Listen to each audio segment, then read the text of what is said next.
નમસ્કાર, હું રાજુ કરપડા. ગઈકાલે સુરેન્દ્રનગર જિલ્લાના ચોટીલા વિધાનસભાના ધારાસભ્ય દ્વારા એક નિવેદન આપવામાં આવ્યું. સભાની અંદર નિવેદન આપવામાં આવ્યું કે રાજકોટથી નીકળીએ એટલે ચોટીલા સુધી હપ્તાઓ અધિકારીઓ ઉઘરાવે છે, ભ્રષ્ટાચાર થાય છે.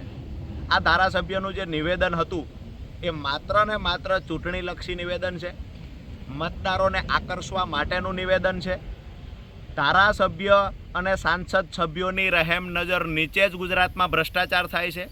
ગુજરાતના કોઈ પણ ધારાસભ્ય એવું કહેતા હોય કે મારા વિસ્તારમાં ભ્રષ્ટાચાર નથી થતો તો હું જાહેરમાં ચેલેન્જ કરું છું, તમે કહો એ સ્થળ પર આવી, તમે કહો એ વિભાગનો ભ્રષ્ટાચાર ખુલ્લો પાડવાની અમારી તૈયારી છે. ભ્રષ્ટાચાર સામે લડાઈ લડવાની અમારી પૂર્ણ તૈયારી છે કે આ ભ્રષ્ટાચાર છે એની માહિતી અમે આપીશું.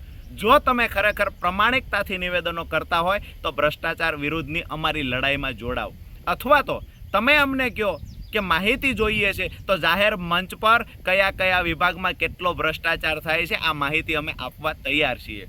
પણ માત્ર ચૂંટણીલક્ષી વાતો કરી મતદારોને આકર્ષવા અને પાછલા બારણેથી ભ્રષ્ટાચારને સાવરવામાં મદદરૂપ થવું અધિકારીઓને, આ બે મોઢાળી વાત જ્યારે ધારાસભ્ય કરી રહ્યા હોય ત્યારે આ વાતને વખોડતા અમે અપેક્ષા રાખીએ છીએ કે આવનાર સમયમાં ધારાસભ્ય ચૂંટાઈને ગયા 1.5 વર્ષ કરતાં વધારે સમય થયો, છતાંય હજુ સુધી એમને અત્યાર સુધી ભ્રષ્ટાચાર ન દેખાણો.